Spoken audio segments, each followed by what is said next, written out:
Ah Seigneur, je suis fatigué, je suis lassé de suivre toutes ces personnes aujourd'hui à l'église.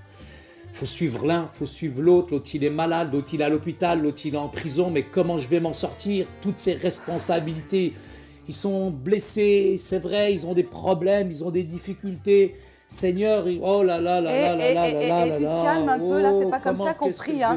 T'arrêtes pas de te plaindre dans tes prières. Je crois pas que le Seigneur, il aime ta prière, Saïd. Hein. Mais toi, t'as entendu ce que j'ai dit là, Fatima? Tu parles à moi ou tu parles au Seigneur? Mais je m'en parle aux deux de toute manière. Moi, je suis fatigué, je sais plus comment faire. J'arrive plus à m'en sortir, moi, avec toutes les responsabilités que j'ai.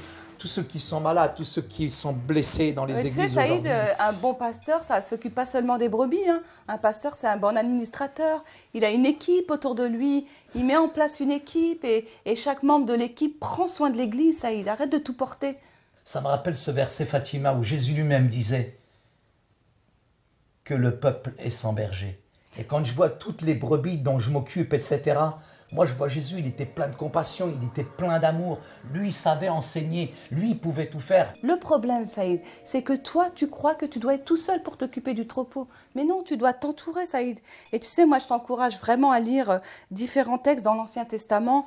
Le psaume 23, Zacharie, chapitre 11 et 13, Ézéchiel 34, par exemple. Et là, tu vas comprendre que le berger, c'est un leader, mais c'est pas seulement un leader qui travaille tout seul. Tu veux me dire qu'il y a plusieurs catégories ?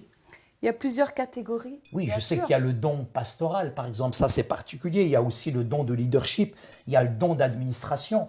Toutes ces catégories-là, moi je suis incapable de les faire. Moi je sais juste prendre soin des gens, ceux qui sont blessés. Et comment je vais m'en sortir, moi, Fatima? Tu sais, Saïd, c'est vraiment important d'être un bon administrateur parce que le bon administrateur, c'est celui qui met en place la bonne équipe. Et pour mettre en place la bonne équipe, il faut prier, il faut demander au Seigneur qu'il te donne les bonnes personnes. Et ces bonnes personnes seront aptes à introduire ton équipe et à s'occuper des tâches dont toi, tu ne peux pas t'occuper tout seul. Moi, je m'occupais toujours juste du don de berger. Mais tu sais, le don de berger, Fatima, c'est quelqu'un qui visite les gens. C'est quelqu'un qui a compassion de ses brebis. Il y a tellement de personnes dans nos églises qui sont troublées, qui sont cassées, qui sont brisées. Ça, c'est l'évangélisation des profondeurs. Et en tant que pasteur, je suis ce berger qui a besoin de prendre soin de mes brebis aujourd'hui. Mais tu peux pas vois, ça, c'est pas donné à tout le monde, Fatima.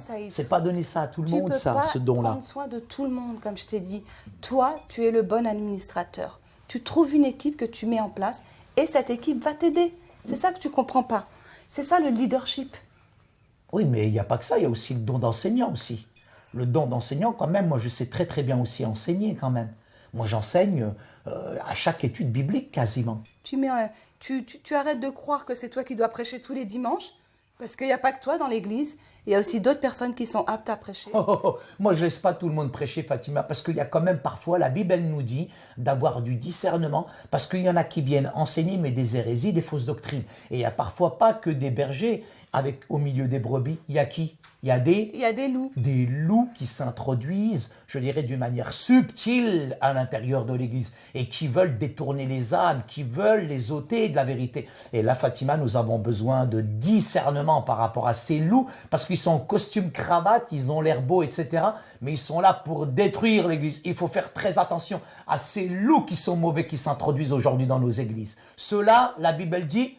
out, il faut les jeter, il faut les mettre à l'extérieur. Hein. Ça s'appelle le discernement. Oui. Mais tu sais, Saïd, tu as parlé tout à l'heure de l'enseignement. Oui. C'est vrai que c'est important aussi de ne pas laisser l'Église au même niveau. Parce que tu sais, il y en a, franchement, moi, je ne veux pas critiquer. Mais quelquefois, je suis allée dans certaines églises y a personne dans la chambre. Et il y avait toujours le même niveau spirituel. Ouais. À un moment donné, on commence au lait. Et on ne reste pas au lait. Il faut manger du beefsteak. Il faut manger un beau beefsteak si on veut grandir. Ouais. C'est comme un enfant. Si on lui donne toujours le lait maternel, au bout d'un moment, il ne va pas grandir. Mais Fatima, c'est bien, là, tu parles de beefsteak. Moi, je peux te dire une chose, c'est qu'aujourd'hui, l'Église, c'est plutôt de la diète, c'est du régime, hein, c'est de la mode bio aujourd'hui de plus en plus. Hein. Et en résumé, Fatima, les dons de berger sont des dons d'administration, de leadership, d'enseignement et de soins pastoraux. Ces dons ne se trouvent pas uniquement parmi les salariés de l'Église, mais bien des laïcs qui exercent aussi ces dons au bénéfice de leur famille, de leurs entourages et dans un cadre de relations aussi général. Saïd, il existe de faux enseignants, des pasteurs manipulateurs, et des piètres dirigeants qui cherchent à infiltrer l'Église pour miner l'œuvre du Seigneur.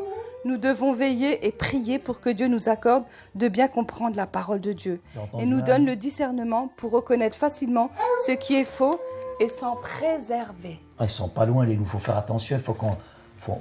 Moi, tout d'un coup, Fatima, j'ai vraiment envie de dormir. Ok, on y va.